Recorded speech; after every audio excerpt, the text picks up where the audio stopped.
Welcome to our brand new podcast. I'm Racheli Marks, a passionate hairstylist with a flair for all things fabulous, founder and owner of Tangled the Hair Salon. And I'm Shalya a skilled nail tech who knows the art of pampering hands and feet like no other. Founder and co-owner of Shalicious Nails Pty Limited. Through this podcast, we're excited to share our expertise, insider tips, and stories from the world of beauty. Our goal is not only to inspire and educate, but also to connect with all of you on a personal level. So whether you're a beauty enthusiast or simply curious about the world of hair and nails, join us on this exciting journey of self-care, creativity, and empowerment. This is Beauty Bees in Business. Hi everyone, it's Racheli and Shalya. Welcome back. We're just doing a continuation, basically a part 2 of our first episode pilot. And we're just going to kickstart this off with a few questions and answers so that you can get to know us a little bit better. So Shalya, you have your first question for me. Okay, so my first question to you is, what inspired you to take your passion and turn this whole hair thing into a business? So I think like the older I got, like I don't think as a kid you're really thinking very much about money or all the things that you have to think of. I mean, some people do, but I don't think I was so in touch with money. So when I was younger, I just did it for fun very much. And it was a passion and something that I saw a lot of like girls in my class would come into school and their hair was so beautiful. And I was like, how did the moms do their intricate braids? And it was just kind of very inspiring to me. And like my mom personally couldn't first of all, because I had very curly hair, do those types of things in my hair, but like it made me want to learn basically. And so I started like, I don't know, in primary school and then continued into high school. And then I moved overseas to South Africa from Manchester, UK. And I think like when you do become aware of like money, I really wanted to use it for something useful, not just something for fun anymore, I guess. Not just a hobby. Something that I could actually... Money makes the world go round. Exactly. Literally, that's, I think, as simple as it is. Yeah. Amazing. Okay, so my question for you is, what was the hardest part about starting out? Geez, you obviously have to give me the hard questions. Yeah. Okay, so I would definitely say the hardest part about starting out is you starting from scratch. You have no clients, you've got a talent, and now you need to bring that talent forward and find people that trust you. Yeah. So trust is a big thing that I found was difficult in the beginning. It's one of the biggest things with clients, eh? 100%. So building a client base, one day you'll be super busy, have 9 clients on the hour. The next day you have 0 clients and you're like, what am I doing wrong? Yeah. You start to doubt yourself. So I think definitely confidence in the beginning. You're nervous. You don't know if people like your work. That's definitely one of the things that I found was the hardest. Obviously, when you start out, you don't buy tons of equipment, so you can't do what everyone wants you to do sometimes. So you use what you've got. In the beginning, that was also quite difficult. Make the most of it. But yeah, I think over time I was able to build a loyal clientele. It has been 6 years. So wow. 6 years. Looking back, yeah, building the clientele was definitely the hardest part, but definitely the most rewarding. And like the building the trust really like comes into that. 100%. Sure, that's amazing. And I want to ask you what you learned about yourself. What, like, in this business, moving forward, how have you... Yeah. You get what I mean? Yeah, I think the biggest thing that it teaches us, and correct me if I'm wrong, but the biggest thing is like you learn how tough you are and how you 100%. Can take... like you really have to take the criticism because you really want to get better. That's the truth. And you want your clients to be as happy as possible and you want them to trust you, as you're saying.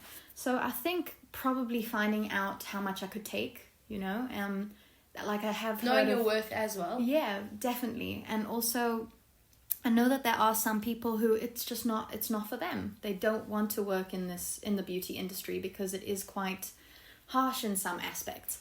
So you got to be a tough cookie. Exactly. I don't know if you start off that way, but I think you may become that way. So yeah, I think that's what I've learned about myself, and also just persistence, and like really, like no one else is going to believe in you. You have to believe in yourself. So yeah, love it. Okay, so I think my next question would have to be, how's your business changed like since day one?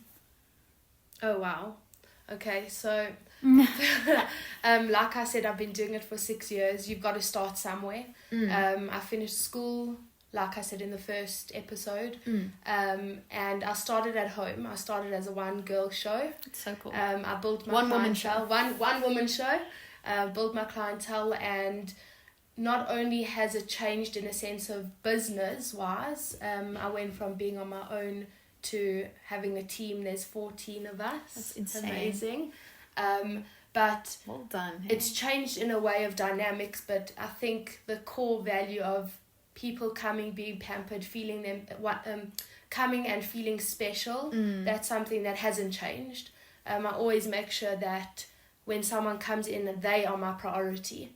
So the values of Shalicious definitely haven't changed, but the structure of the business has changed. Yeah, I love that, because really when you do walk in, you really do feel a sense of like, oh, I'm the most important person in the room, and that's very important, and it's also something that is really hard to do. So like, well done. Thank you. I also think like something that I really try to prioritize is making it as easy as possible for my clients.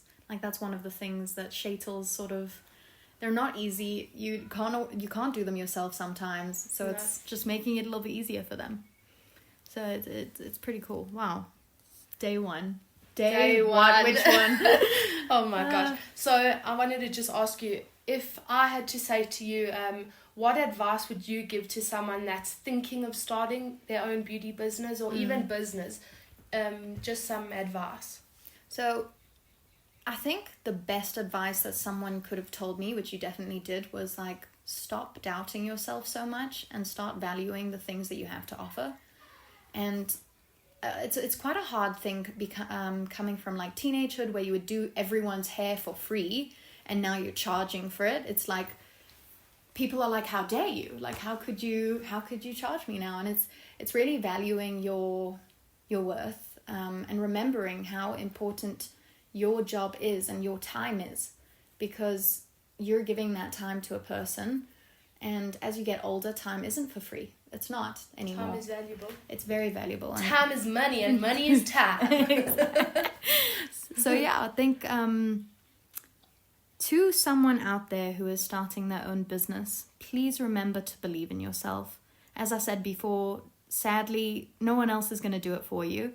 So believe in yourself, stay like persistent, keep pushing, keep like, if it's a bad day, wake up the next day and say, it's a new day, let's try again. And then, yeah, that's what I think I would say. What would you do?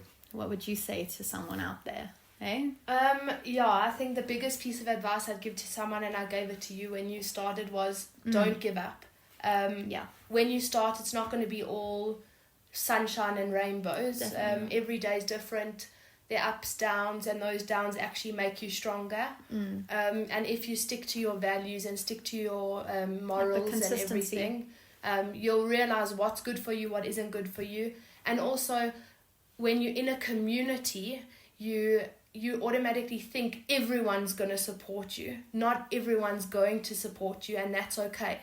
Everyone has their own preferences. Everyone loves different things, and you're not going to be good for everyone. So knowing that from the beginning is very important. Very much. And also knowing that strangers love supporting you. Those are the ones that actually are the ones that push your name and build your brand. Jeez, I have some really incredible people on Instagram who always like my posts, and I'm so grateful to you. If you're listening, I really know who you are. Hey. So yeah, just life is full of strangers that want to support you.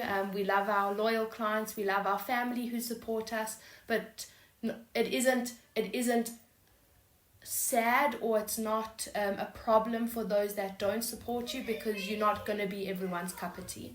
I have to agree and just add on that.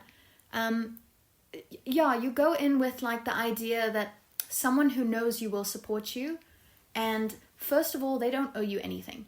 No. They don't owe you a thing, and that is completely fine, and you can still love them and care for them. You're just not necessarily going to be the person they go to. And I think accepting that was difficult.